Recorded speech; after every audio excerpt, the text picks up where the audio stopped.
What is life for Elon Musk? As I get older, I find that question to be confusing or troubling. I think particularly when you see the advancement of something like video games. Like say 40 years ago, the most advanced video game would be like Pong, where you had like two rectangles and a dot. But now you can see a video game that's photorealistic and millions of people playing simultaneously, and you see where things are going with virtual reality. Then eventually those games will be indistinguishable from reality. They'll be so realistic, you will not be able to tell the difference between that game and the reality as we know it. How do we know that that didn't happen in the past and that we're not in one of those games ourselves? Tonight's topic is the universe a computer simulation? We've got some highly thoughtful, talented, respected people to weigh in on this. The more I learned about later on as a physicist, the more struck I was that when you get deep down under the hood about how nature works, how can I be sure that this mathematical reality isn't actually some kind of game or simulation? In my research, I had found this very strange thing, error correcting codes. Error correcting codes are what make browsers work.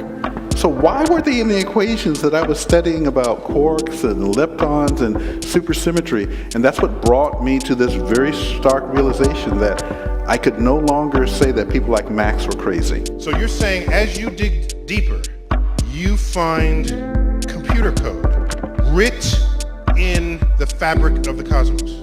Computer code, strings of bits of ones and zeros. We seem to see a pattern forming over here.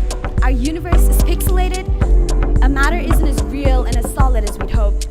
Our reality can be shut down, and we are ultimately informational, virtual beings so comparable to a computer program that it isn't a big jump to accept that we are possibly, no, we are probably living in a computer simulation. You sold a gun to a murderer so you can play video games? Yeah, sure. I mean, if you spend all day shuffling words around, you can make anything sound bad, Morty. Here, check this out.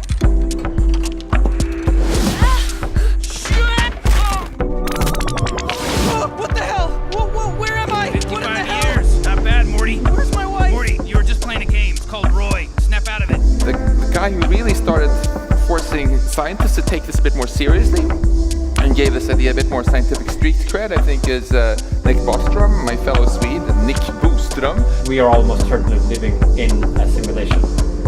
It's a little bit complex, but it's really not more complex than most educated people could probably get their heads around if they thought about it for half an hour, kind of, if they actually tried. There's this interesting argument by your colleague at Oxford, Nick Bostrom. He argues that the notion of a simulated universe, what do you think about that?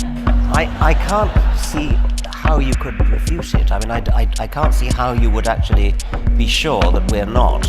If the simulation hypothesis is valid, then we open the door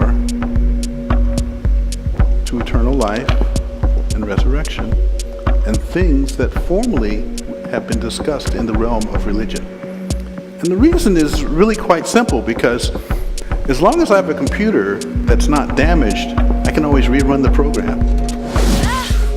If you're not sure at the end of the night whether you're actually simulated or not, my advice to you is go out there and live really interesting lives and do unexpected things so the simulators don't get bored and shut you down. There you go. Add new sim. Let's make him neat. He's going to be outgoing to be a celebrity, because I want him to be a celebrity, sure. Nice. Oh my god. That is freaking hilarious. What are you doing?